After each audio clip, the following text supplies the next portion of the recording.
Александрина Димитрова. Това е един куплет, който разказва нашата история. Пожелах си го от лани. Ако някой беше казал, че ще стане, щях да кажа: братче, мани. Помня момичето с сивите гъщета. И ето тук почваме куплета.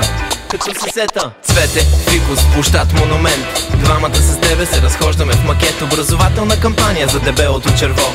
За тея двамата нямаше нищо по-добро. И ето с нашата щафета в общия ни път. Дава рамо, включва се кумът. Бро, потънахме с водно колело. Но, добре че стана. Езеро на име Ариана, обвързах с океана. След това опъвам си хамака. Явко чака цели 3 дни инчето в Созопол да се появи. След това жираф, шок, момент искрено дълбок. Следват маса от брата, шарка, шах и шпионка. Оттам сме тръгнали, за да съм днеска с папионка. Благодаря, че ме изчака да израсна. На Тодор Колев песента "Чистачките" просто е прекрасна. Почнахме да слушаме Остава, трептим се най съща честота. Така се получава. Свирих на хармоника, после бях в Берлин. Представяш ли си да се разделим? Аз не мога, ценя това, че си до мен във всяка една тревога. Заедно с тебе го градим живота.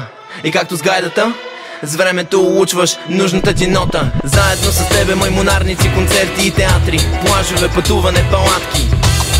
Запознахме се с Юри, супер, яко, че се жениме през юли. Двамата с инчето, не сте ли чули? Супер, яко, че се жениме през юли.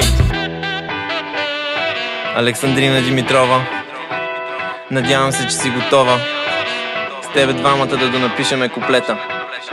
Обичам те, това е моята брачна клетва. Надявам се, че е приета.